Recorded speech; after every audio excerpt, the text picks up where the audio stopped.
Bueno, e falamos agora doutro animaliño que pareceu paseando por Oia, en Pontevedra. Aí o ides ver, totalmente dreito, quieto, non se movía aí diante do coche que o estaba a gravar. Sí, podémoslo invitar tranquilamente porque ele estaba, un pouco asustado, pero el mover non se movía. Incluso miraba de través, algo desconfiante. Pois este animaliño é un ualabí. E viu no Cristina, que é veciña de Oia, moi preto da súa casa, e claro, decidiuse a gravalo.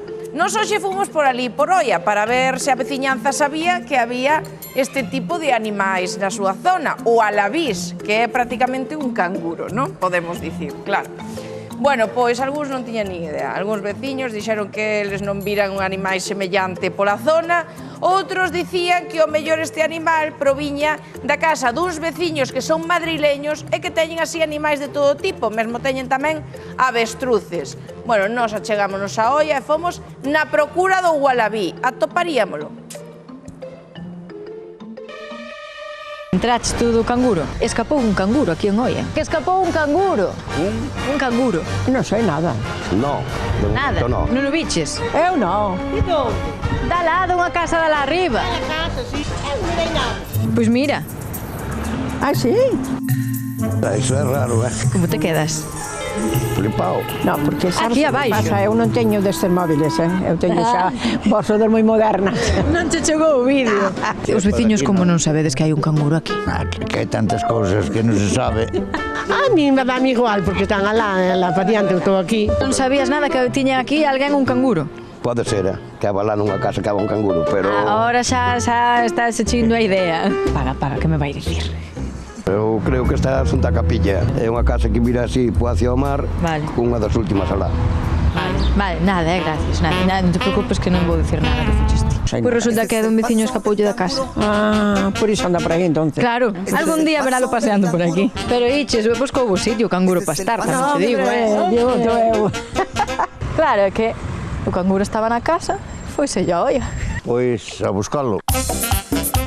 Ahí tiene dos caminos, una entrada por aquí y otra entrada por allí. Ah, vale, o canguro vive aquí. Sí, vive aquí.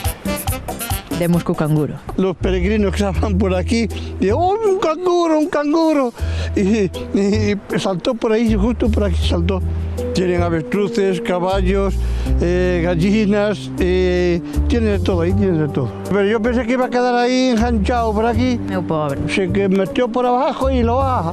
Te gusta vos ter estes animais aquí? A vos? Yo tengo ovejas ahí, tengo para allí a ver. Calquer día vimos porque che escaparon as ovellas a ti. Salen en TikTok. Me mató un perro una el otro día ahí. Pero teñen un Buda no medio do camiño, que por aquí pasa o camiño de Santiago. Hoy los peregrinos todos nos sacan fotos aquí. Vale, despois de 10 minutos dando voltas, a min as indicacións de Antonio, sinto moito, non me levaron a ver o canguro, pero non pasa nada. Polo menos sabemos a ciencia certa que ese canguriño está na súa casa, así que xa todo en orden. E, por certo, non é un canguro, é un ualabí. Estábame reservando esa información por se chegábamos a falar cos propietarios, porque tiña que facer este chiste que volvou a facer igual. É un ualabí. If you wallaby, my lava. Veña, marchamos que nos vai vir unha víbora.